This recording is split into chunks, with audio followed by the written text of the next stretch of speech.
Do my lovely winging it. Morning, everybody. Welcome to the READ Cohort, March 20th call. Let's look at the moment. You got a thumbs up from Pete. I see his name. So Anthony, have you joined us? Yeah, I'm here. Cool. All right. So we're gonna talk about the brand new view only GIS online under the National Incident Feature Service. So this is a new thing that you resource advisors and GIS people fought for to get on the national level inside the National Fire and the feature services. So Anthony is kindly going to talk to us about it, and he's talked to us about how the Forest Service can access it. So we can get other people on to talk about how the other agencies are dealing with it too. But I'm going to hand it off to you, Anthony, and let you introduce yourself. You'll do a better job than I will. And thank you very much.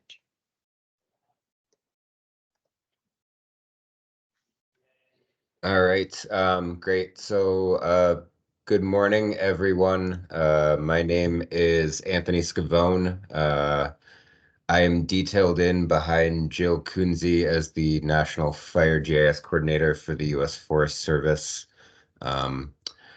My day job when I'm not doing this detail is as the Bill GIS Coordinator on the Arapahoe Roosevelt National Forests. Out in Colorado, based out of Fort Collins. And so I'm here today to talk about a new Forest Service resource. So I apologize in advance for the folks who aren't Forest Service. But can everybody see my screen? Yes. Okay, sweet. All right, so yeah, just gonna kind of go through this new resource that's available for the Forest Service folks, and this shouldn't take more than a couple minutes, and then once we're done, if there are any questions, more than happy to answer them.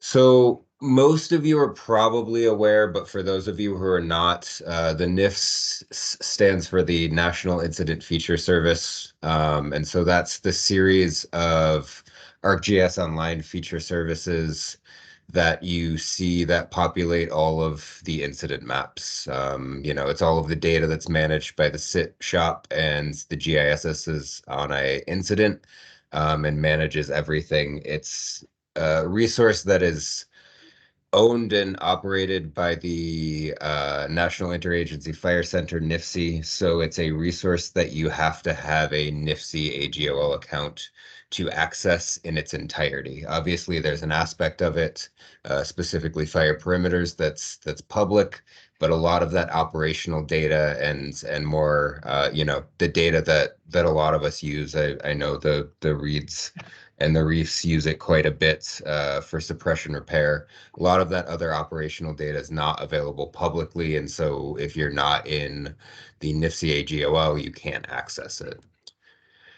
So what we've done at the Forest Service is we've now created a view-only service of that NIFS that's available specifically within the Forest Service AGOL. So the reason why we did this, obviously the NIFC AGOL is great for active incidents, but it's not a good place to create resources that are persistent, that are forest specific.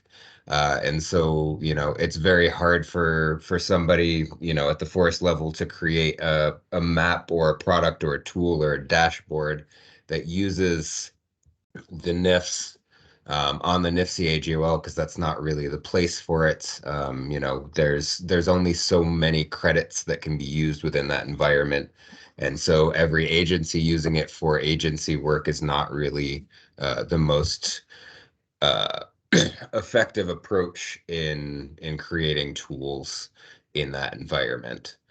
So another thing, obviously, not everybody has an NIFC AGOL account. There are a lot of decision makers and folks higher up who might need access to a dashboard or a tool who might not necessarily have a need for a NIFC AGOL account otherwise.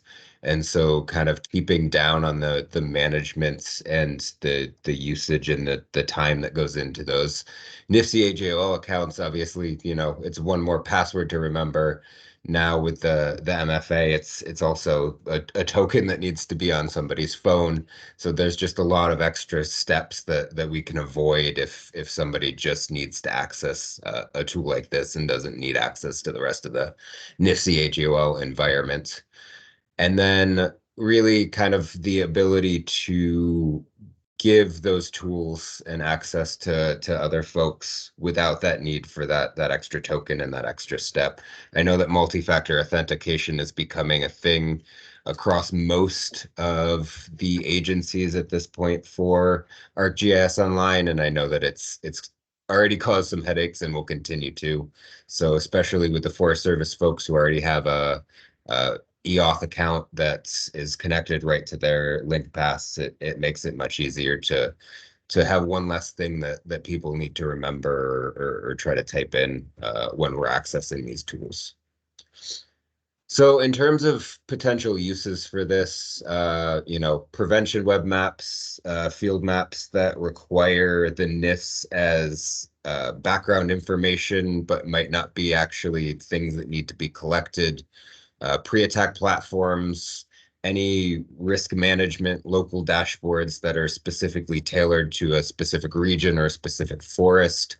Obviously, ongoing repair work that goes beyond the scope of that particular fire with bear or impact analysis for emergency fish and wildlife consultations is kind of, that last one is kind of what really drove this to become a thing.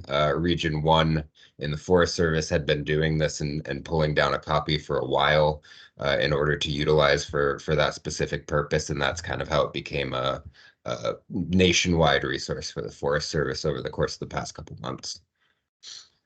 So just a reminder for the Forest Service folks, all of the national kind of base data that the Forest Service manages is available within the NIFC org. So it's important to keep that in mind. This isn't a way to kind of bypass or circumvent the NIFC AGOL for incident-specific usage and information. Don't be pulling things down. Obviously, it's a view-only copy. You can't edit it anyway. But just as a reminder, all of that information that we have is available within the NIFC org as well. So this isn't a way to bypass it. It's just another tool to create some efficiencies and reduce some of that redundancy that we see in the systems in terms of people pulling things down and creating their own personal copies. So just some restrictions and caveats to this new tool. Obviously, I think I've said it a couple times already, but there's no editing that can be done. This is view only. If you're editing any of that information and updating things, you're working on the fire itself, all of that still needs to be done in NIFC AGOL. This is not a way to bypass that. Obviously, all of the tools that we create have to remain internal. You can't publish publicly any of that information because it's still sensitive. There's a reason why we don't share it publicly within the NIFC org, and so it has to remain internal to the Forest Service org as well. Obviously, you're all aware that the data is in constant flux based upon when people edit, when information comes in, and so what it looks like at one moment might not be what it looks like 2 hours from now, based upon the changing situation on the ground and what those GISS folks are able to accomplish and edit. Obviously, the data quality is going to vary pretty heavily. If it's a local incident where there's not a whole lot of resources, maybe all of that data is, a little bit more sparse than it might be if you've got a complex incident management team managing all of that data. And obviously, every single incident management team is going to manage all of that slightly differently. Only current year data. So if you're looking for historical operational data, that's available in another place within the NIFC open data, but you're only ever going to see anything for the current calendar year within that new NIFS service that's view only. And then obviously, like I've said a couple times already, if it is an active incident and there's an IMT that's on there that's managing it, don't start creating separate resources for folks within the Forest Service AGOL org. Talk and communicate with the sit shop and the GISSs, and don't start creating tools. As somebody who's been in that world for a while, the last thing anybody wants to hear at any point during the day is that somebody else has been doing a bunch of stuff without our acknowledgement or awareness, and so kind of creates headaches and communication gaps and a bunch of extra issues. So make sure that you're talking to those folks who are actually there and managing the data if that's still going on. It's still actively being managed.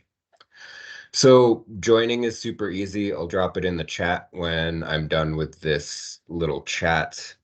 You can add yourself to the group. It's just a group within the ArcGIS online environment for the Forest Service. You'll get an automatic email that'll give you kind of, rules and regulations and some more information about exactly how to use it properly.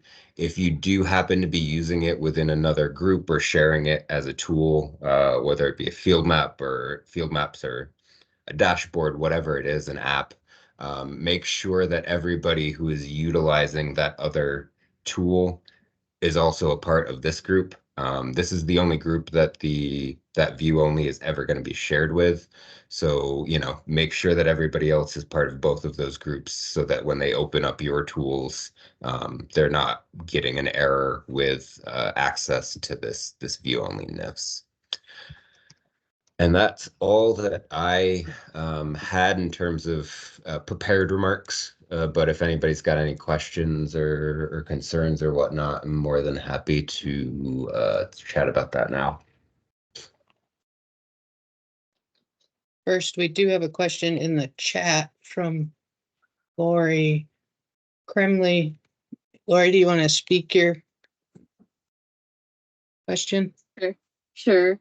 And it might not really relate. I kind of joined a little bit late. Maybe you were only talking about a view only sort of group, but I know that you mentioned, that, and maybe this is by region or whatnot, I don't know, that the data for AGOL, the NIFC AGOL, I know for the 2023 data, at some point in time, you take all that data off and put on the 2024 data. And I was just wondering, is there a certain month or time frame that's completed?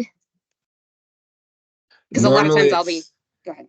Yeah, and normally it's the calendar year. So normally, right around Christmas time is when that transition happens, and everything from the previous year gets archived, and then everything pushes over to the new year. So that's usually how it goes. And then once that year is over, then it should get pulled up and pushed and be accessible as historical operational data. Awesome, thank you.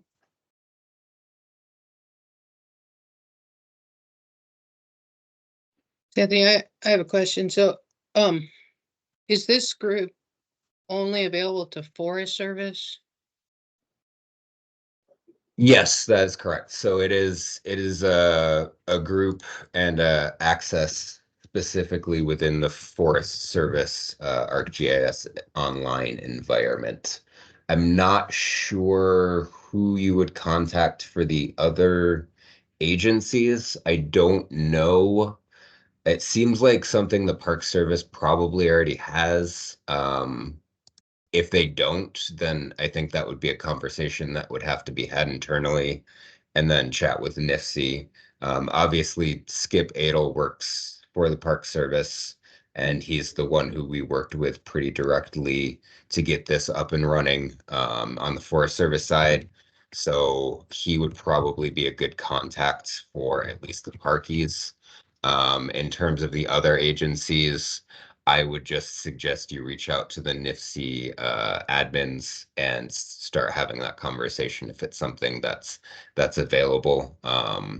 And then maybe also internally, whoever's your, national ArcGIS Online Web GIS program administrator, they would probably be good folks to get in touch with to see if there's the possibility, because ultimately it's going to be the NIFC org admins and the national, Web GIS administrator for the agency that are going to have to kind of come to an agreement in terms of regulations and bureaucracy of exactly how they're comfortable sharing this.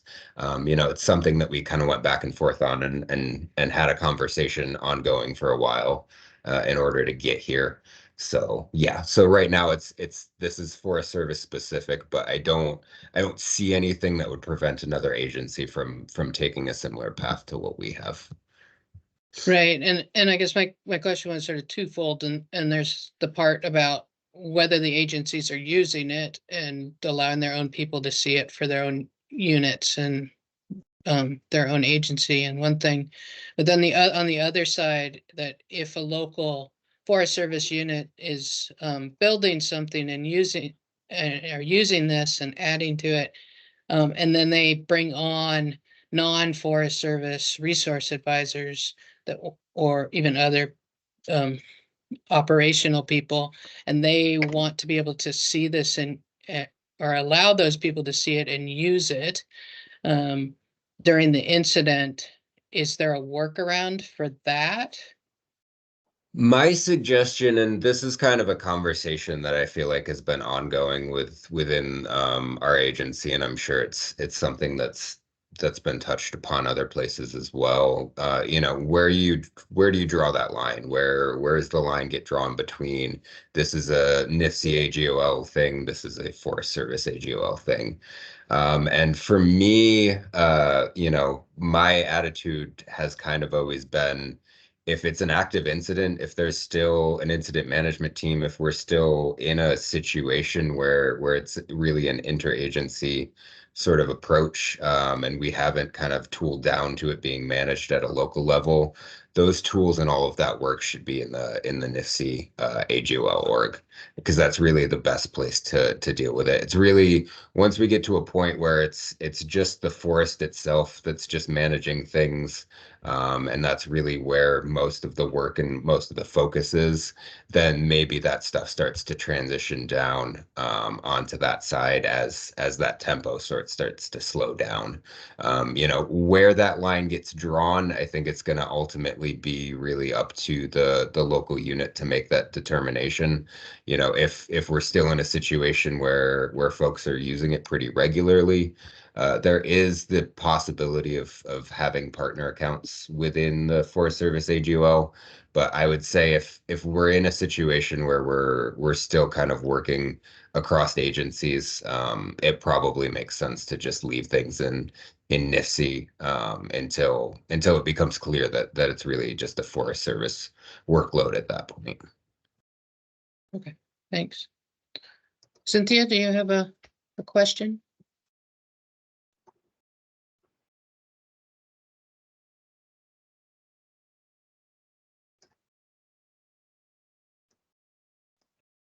Maybe not. Brandy, you have a question in the chat.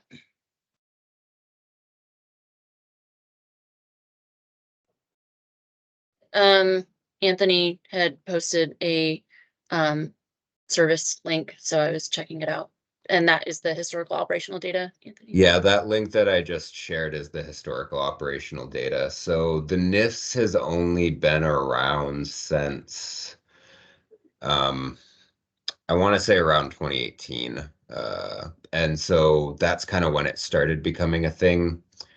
I'd say from a adoption standpoint, when it comes to SIT GISSs and whatnot, I'd say only within the last couple of years has it become more or less universal. I think that back when it first started, there were still some folks who just, on a local server, on a local hard drive, that's where they were managing their data, and it never really found its way out into the cloud.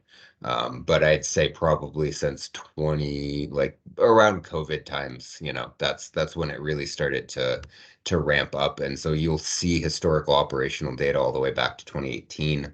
And then prior to that, obviously, you know, it's sitting somewhere with somebody, probably in a dusty warehouse on a Seagate, you know, hard drive somewhere.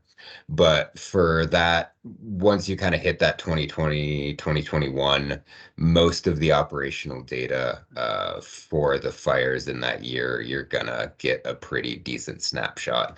That said, obviously, you know, we've been talking about how this transitions down to a local unit level. There is a point probably within that workload where it kind of drops off. So if you're looking specifically for, you know, suppression repair activities, you know, from my personal experience, I've seen it drop off at different levels depending on the size of the fire. Obviously, something like the Dixie, you're going to have a lot of suppression repair data because it was being actively managed by incident management teams well into that suppression repair effort, whereas sometimes other times it drops off right after operations are over, and then a lot of that suppression repair work may be being done at the local level, but may not be reflected within the NIFS. So just, you know, obviously it's a very great resource that I'm very glad that we have, but there are always caveats to the level of detail that's available within any particular fire for that stuff. That does bring up another question for me for suppression repair, but I do see that Pete Irvine has a question first. If they want to go before me. Nah, go ahead. If it's related, go for it. I was just saying that you brought up suppression repair, and so yeah, like when you are continuing suppression repair into the next year, should we be documenting that in the NIFS, and how do we do that since the data gets, you know, scrubbed? Should we just be doing it at the local level? Yeah, that would be my suggestion.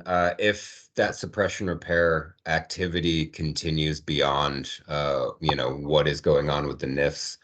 Obviously, every single situation is different. Right now, we're rolling up our fire history data, and we have quite a few fires that are not declared out yet. So we can't even certify, you know, fire records for fires that technically started in 2023. And so every single situation is different. So if you are in a situation where a lot of that work is continuing onwards and it's not being managed just at a local level, maybe that fire's not out, maybe something else is going on.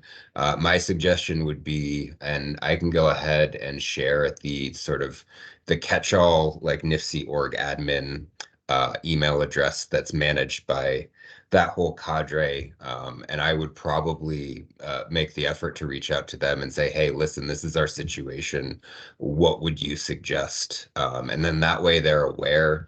Maybe it makes sense to keep things on the NIFC org further and on into something that, you know, might be sort of a specific use case, but at least in that situation, they're aware of what you're doing. They know what's going on. And then that way you don't get in a situation where they're yelling at you, you know, come April or May about, you know, having data or information or tools on there that they want removed since it's prior year information. So that would be my suggestion. Obviously, all of this is there, you know, that line is never going to be clear and distinct between when it's one thing and when it's another.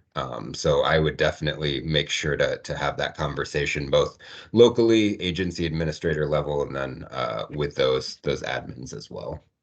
Yeah, and I mean, yeah, we have one of the fires open still from the Smith River complex just because, you know, then we need to order more resources, you know, this spring for additional repair needs. And so, you know, it's out, but it's open. So, but they did scrub it. And so, I mean, I was just planning on doing it on the local level, but it would almost be easier for me to do it, you know, in the NIFS. I'd rather work with the NIFS, but yeah, I will reach out to the cadre. Thank you.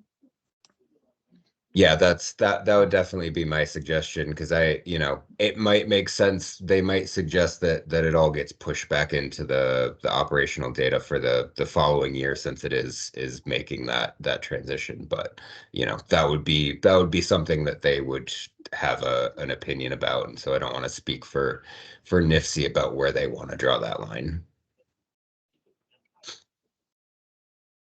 And then I dropped the email in there as well. So that's the email that I would send it to. It's monitored by that whole group, and they much prefer it going to their catch-all email instead of emailing somebody directly. Again, like same situation, if you want to have a conversation about doing this for the Park Service, Fish and Wildlife, whatever, I would reach out to that email as well. That way you're not, specifically pointing at one particular person, and they can manage that workload the way that they see fit.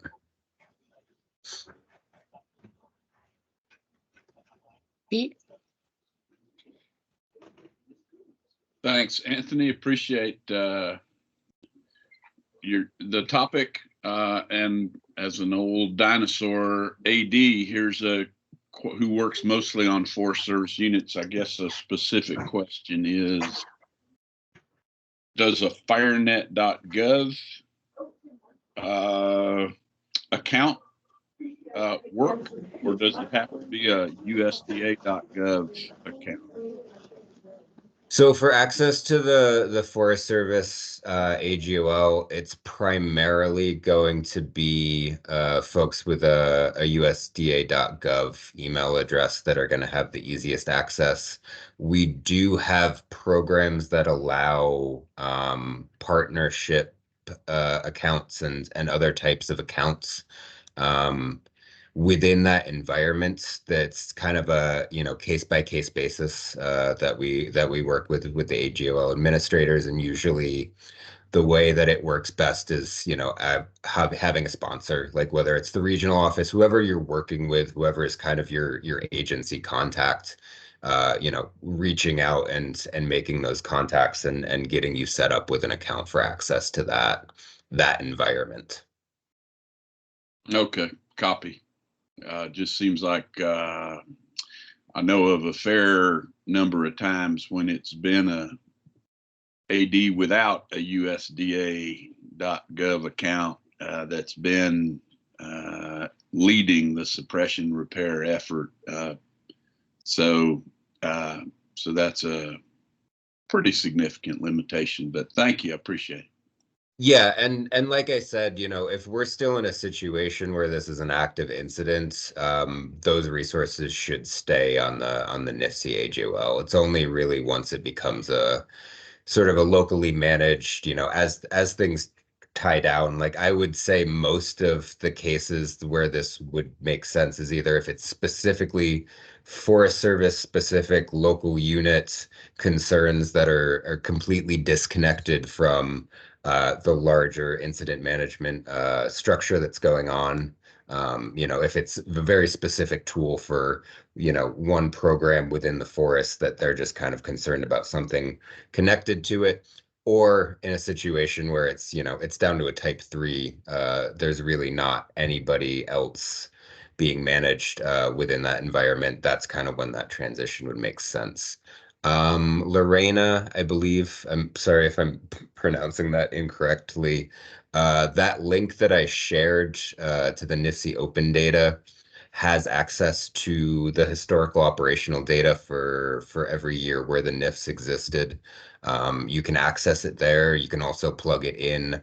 Since those services are public, it should be able to be plugged into any web map, dashboard, etc., within any organization or any AGOL product without any issues. You should also be able to download it in whatever format you see fit and use it personally on your desktop or within an agency environment as well.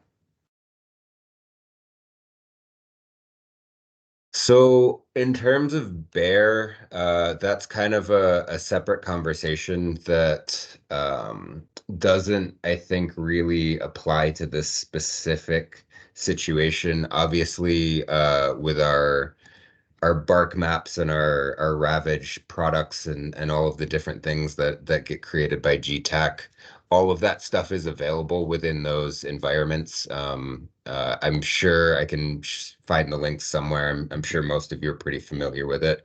But in terms of other information in regards to bear, there's really not a system that exists similar to what we have on the the active incident management side of things and the operational data that we've created tends to be managed more at a local or an agency level. So a lot of that information kind of sits specifically within the Forest Service, on our servers, on our T drive. And so that's kind of where those things get managed. I don't know if there's been any conversation about changing the way that that's done, but I'm sure that would require quite a bit of work to get to where it is. This work that's been done with the NIFC org has really kind of spanned a very large period of time, ever since I've been involved, 2017, 2018. It's really only within the last year or two that it's really started to function and hum the way that it's supposed to. We've had a lot of conversations and setbacks over that period of time. So, anything that increases the capacity beyond where we are now is going to probably require as many growing pains, if not more.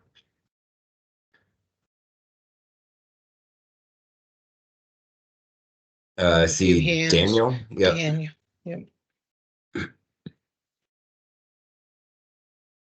Yeah, thank you. So first, I mean, this sounds great. It's nice to be able to pull that stuff into forest-specific maps. I do want to caution everybody. So what I do on fires is not resource advising. I'm a plans chief on an incident management team, and I spent a long time as a sit leader on Type 1 teams before I did that.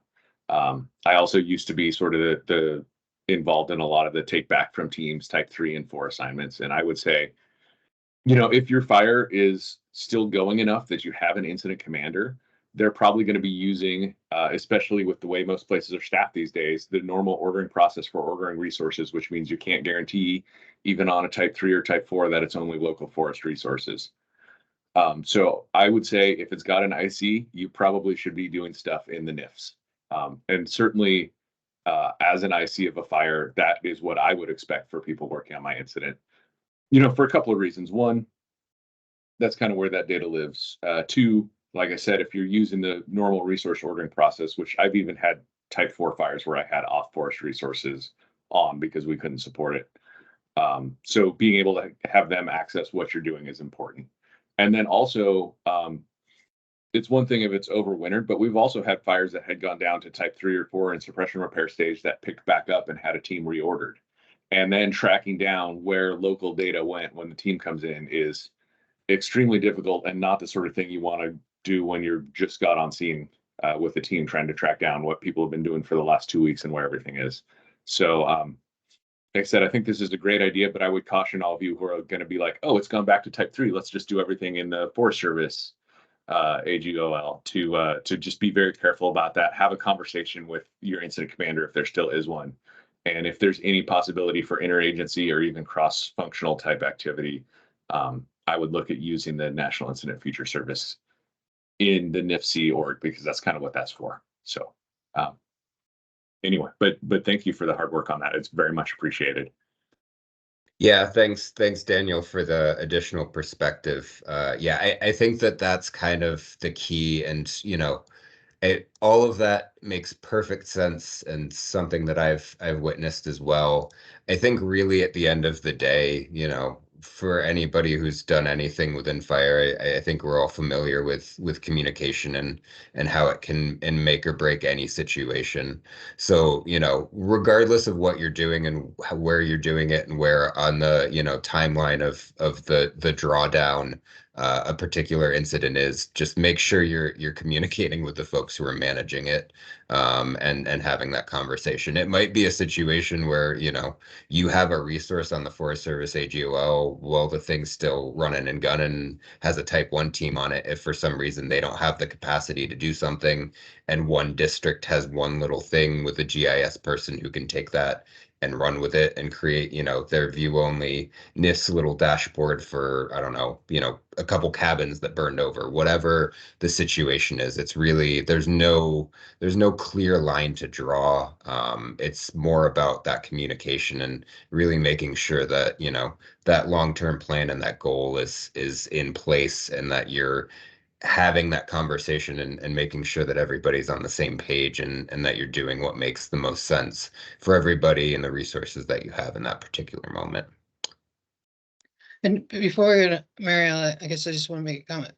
And my understanding of this is not intended to be bringing your fire and operational data into. This is like, so you have access to other types of data that the public doesn't need to be seen. The operations doesn't necessarily need to be seen, but certain groups within your unit need to look at, like, so like, which is often sort of the resource side, like where are your timber units, where are your grazing allotments, where are different infrastructure for those, or even like where are your bird nests, where are some of your arc sites, or something that's not going to go in the operational maps, not going to go in the operational GIS. It's for these sort of other weird things that people might need to be seeing. Yeah, I think that's a pretty good way of putting it. I think, you know, it is one of those things, like a lot of the examples that I provided, you know, like local risk management assessment dashboards and stuff, that sort of persistent data that a forest has that they might want to plug into a decision-making tool that, you know, maybe only the folks who are actually on the forest really need access to. You know, it's just another resource and another way to provide a holistic view of things in a way that we weren't able to previously. That either required pushing everything over and getting everybody onto the NIFC AGOL, or pulling a static copy of the NIFS, both of which were not, you know, the most ideal situations. And so, yeah, it's really for somebody who wants to plug a bunch of, you know, very specific Forest Service level information into something, but also still be able to visualize the fire as it's changing and adapting, and all the operational data that's attached to it. All right, Marielle. Hey, good morning. So something I've learned in the last year, I figured I'd kind of share with you because this might be applicable in some of these instances.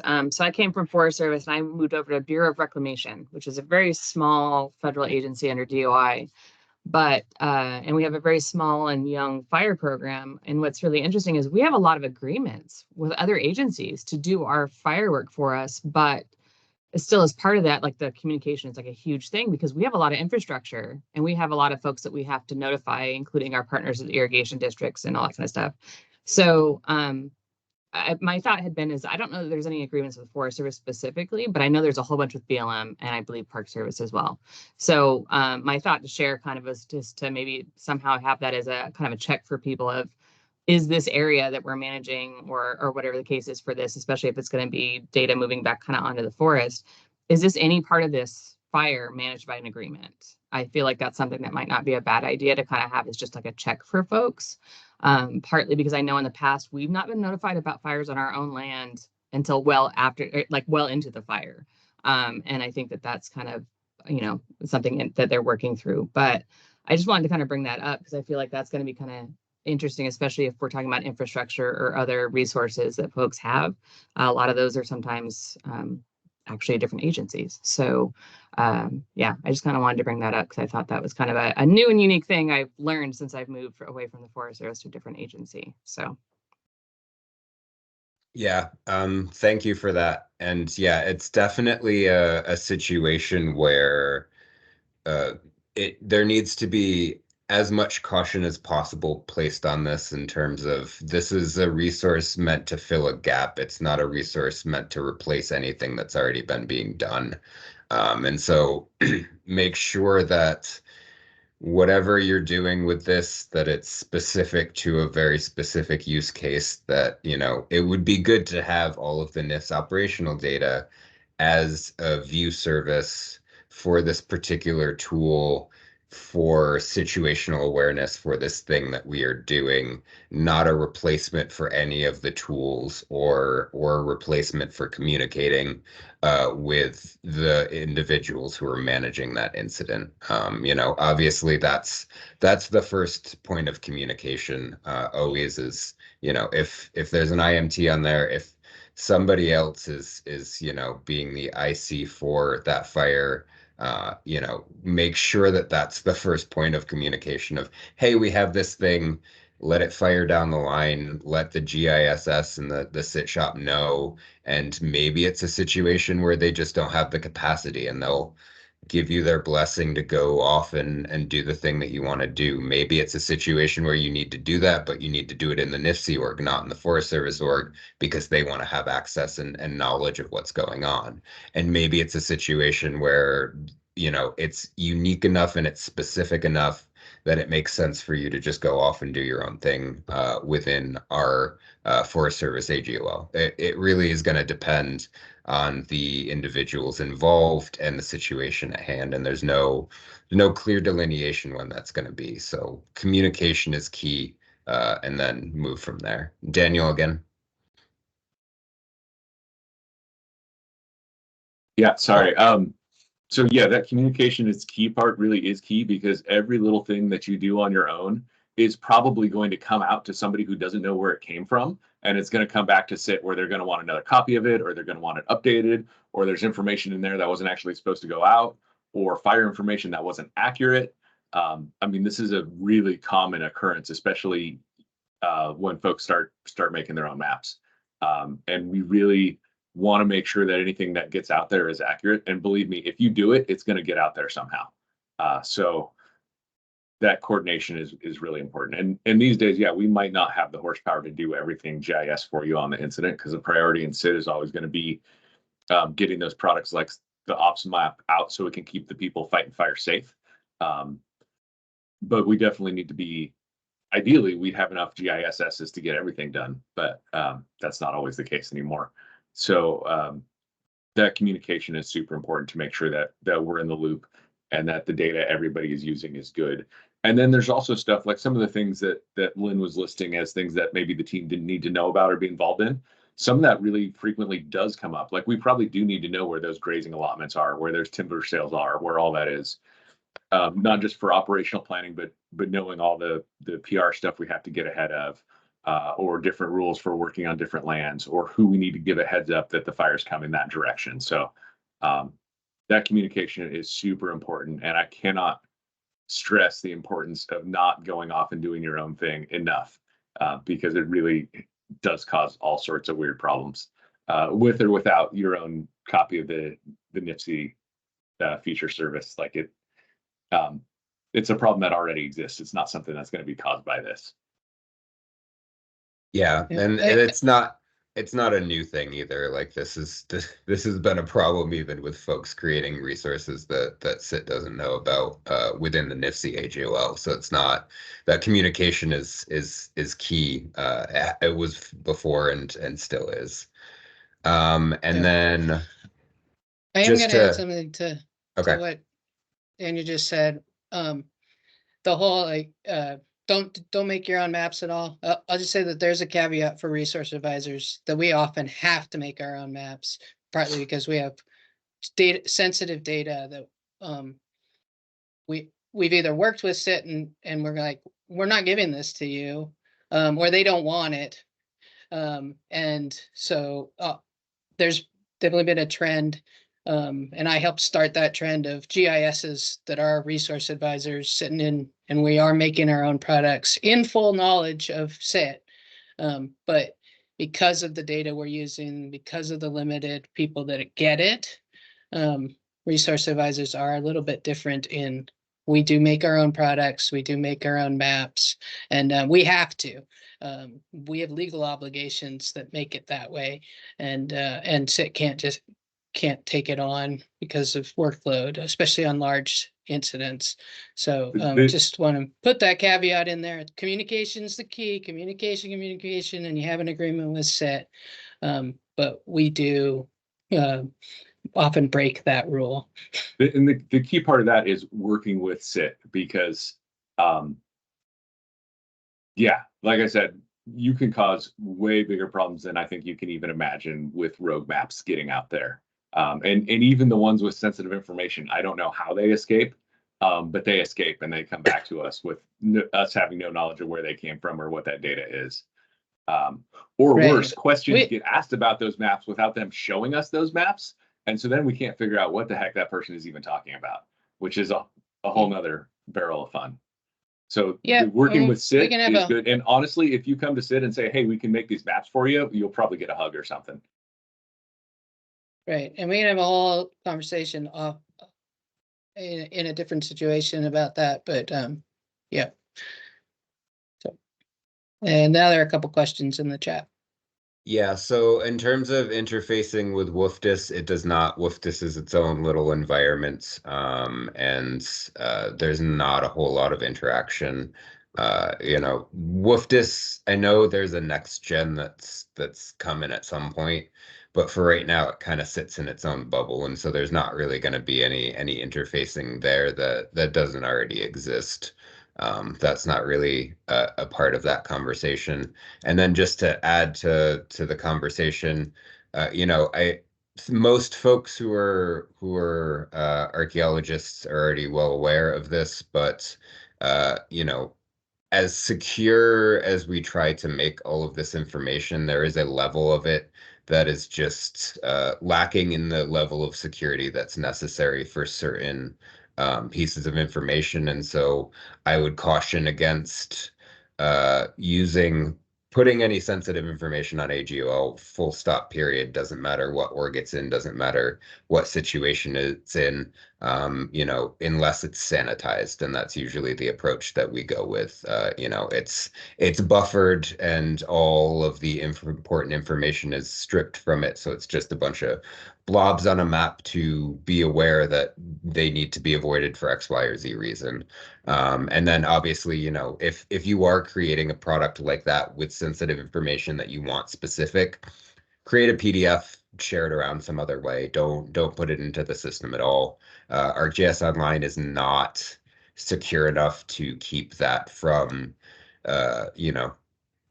talented individuals' hands if they so choose they want to find it. So, yeah. Yeah, I believe there's a policy. I believe there's a specific doctrine about that in terms of not sharing it unless it's sanitized. So it's just something to keep in mind as you're making those products as well.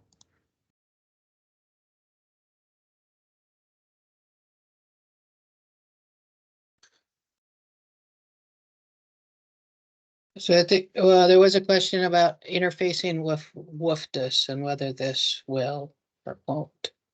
In its current generation, no. I'm not sure what the plans are for next generation WFDIS.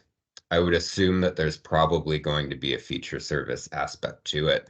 And my guess would be that probably it will be included, but I don't want to say one way or the other.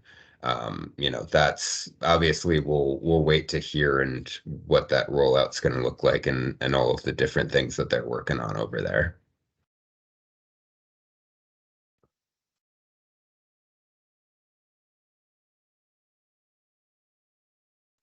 We have about 10 minutes left for more questions.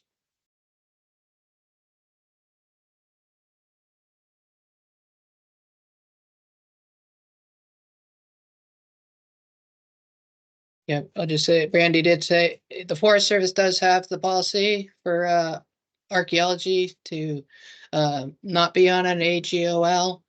I have learned that now, having moved from the Forest Service to the Park Service does use AGOL for cultural data, but it is on Park Service only servers that are monitored and checked. So I don't know about the other agencies. I think BLM does use AGOL, but again, it's And the in its Forest own Service right location. now is kind of developing its own server to try to host that, but I think it's still in development right now. I don't think that it's live yet. Well, yeah, there are certain just inherent security issues with ArcGIS Online. So once CIO is capable of being comfortable with the level of security of something, then we can do that. But for right now, yeah, just don't don't touch it if you can avoid it. Yep.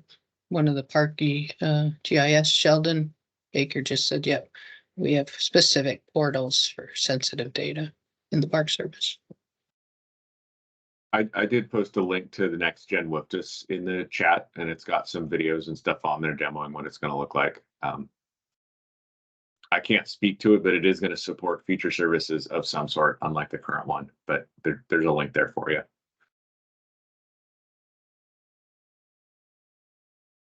Thanks. Any other questions out there?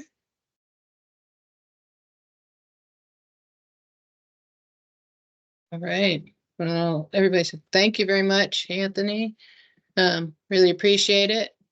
And if you could send me the PowerPoint, I will put it out for the READ cohort in our Google Drive. Yeah, of course. I'll go ahead and get that to you right after this call. Oh, thank you very much.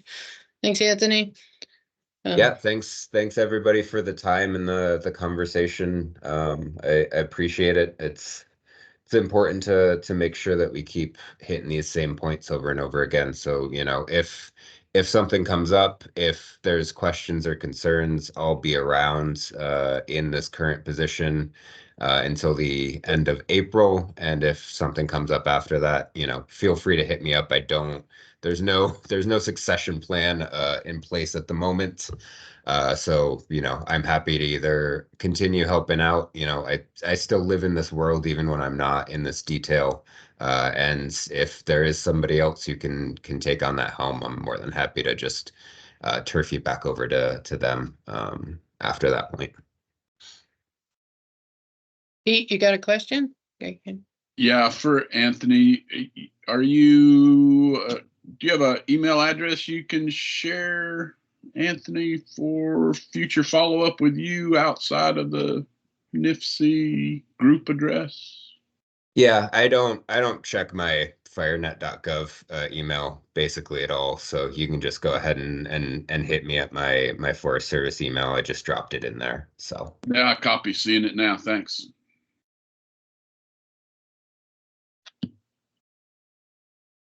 All right. Everybody have a great day, a great week, and a great beginning of the fire season.